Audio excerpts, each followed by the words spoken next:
hello, I bought this OBDLink MX Plus OBD2 Bluetooth adapter, which also comes with its own app, but you can use this adapter with bunch of other apps. The OBDLink app is really good, but where this device also excels, it's by working with other OBD2 applications. This adapter can connect your car with Android phone, iOS phone, and also with your laptop, so you definitely have a wide range of OBD2 software that you can use with your car. While this isn't one of the cheapest OBD2 adapters, it's definitely well made, the connection is very stable, it does have sleep function, so you won't get your battery drained. Like, this is the advanced connection that you can get, and that is important because when you do when you read the fault codes, it doesn't matter. But when you want to do some ECU coding or data logs, you need stable connection for it to work properly and to also avoid any problems after you made the coding. Especially for the BMWs, if you use Beamer code or if you plan on using Beamer code, this is the best adapter you can get for it. So let's plug it in and I will quickly show you an overview of this OBDLink app.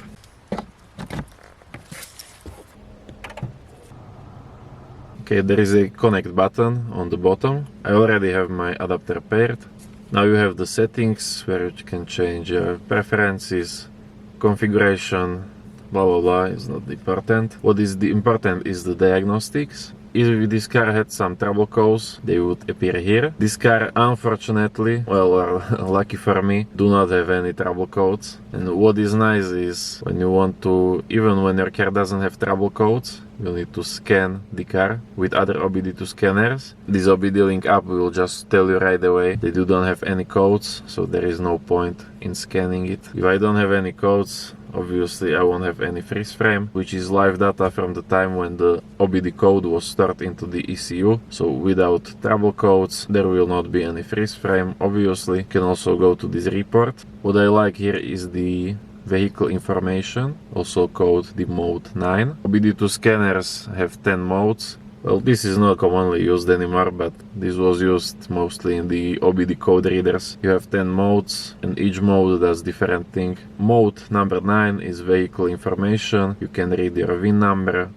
You can read a bunch of other data, like total distance traveled, total engine runtime, which you could also use to verify if the mileage is true. On some older cars where you are in doubt if the mileage is real or if someone messed with the mileage, if it was clocked. Or there is also a onboard monitoring, that is mode number 6. It can also be called in some apps the non-continuous monitors. And here you see data from your sensors, and what is great, you can also see what are the minimum and maximum sensor data, and when the data is not within those limits, the OBD code will be stored into the ECU, and possibly your check engine light or some other light will illuminate. You have sensors like exhaust gas sensor monitor, that is oxygen sensor, bank 1, sensor 1. So you have catalytic converter and 2 oxygen sensors when you have gasoline car. One sensor is before the converter, which is sensor number 1, and the sensor number 2 is after the catalytic converter. And bank 1 means that is head number 1. This is 4-cylinder engine, so obviously I have only one head. If you have some V8, you can double everything I just said, so you would have 2 heads, 2 catalytic converters, and 4 oxygen sensors. Bank 1 is cylinder head number 1, and the bank 2 is cylinder head number 2, so you can watch those data. You also have this dashboard, which is displaying car information like speed, engine RPM, temperatures, battery voltages. You can actually make your own dashboard from scratch. Okay, so new dashboard, add display, radial gauge, dark red, vehicle speed, okay, and I want to make it a little bigger, so I can do size and location. I will set it at max size.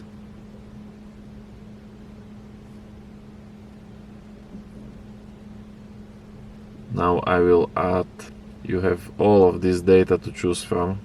Let's do calculated load value. I need to move it a little bit. Just hold it, drag and move. At display, I definitely want to see RPM. You can display those at the graph for a change. There are so much options to customize. You can customize the font, how big it is, even change the colors. Like this is really advanced gauge displayer. And you have also the head-up display mode, which will mirror this whole display, so you can use it. See, now I can put my phone like this. And I created the head-up display. That's pretty dope. Let me just add a little bit of gas.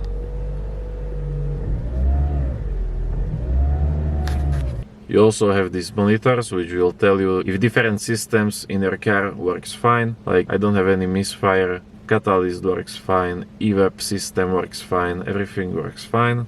Now you also have these logs, which are the live data from the engine, also from your trips, distance driven, fuel economy and bunch of other data. What you can also do, you can watch your trips. You have all your trips saved. I can open the trip from earlier today. See, you can see your trips. You can see exactly where you went. You can choose your desired live data. Now I have the short-term fuel trim, vehicle speed, mass airflow rate. I will put also the RPM. Okay. Start logging.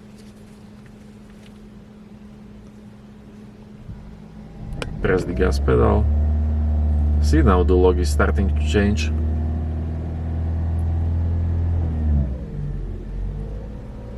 Now this app only shows live data from the engine.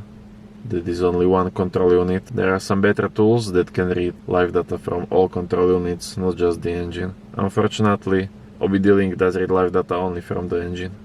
But you know, it is still most important live data, because live data are used to diagnose engine problems, mostly. When you are diagnosing the problem in the ABS system, you do not need live data as much as in the engine. You also have this performance. You can track your quarter mile, where you can track your accelerations. You know, this app is not bad. It is not that advanced either. For some car brands, you can download these extra packages with enhanced software, enhanced OEM add-ons, and now you have add-ons for all of these brands.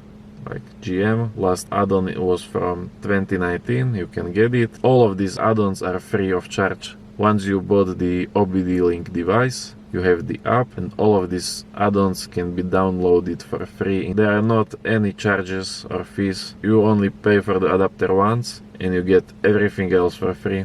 And yes, that is basically it.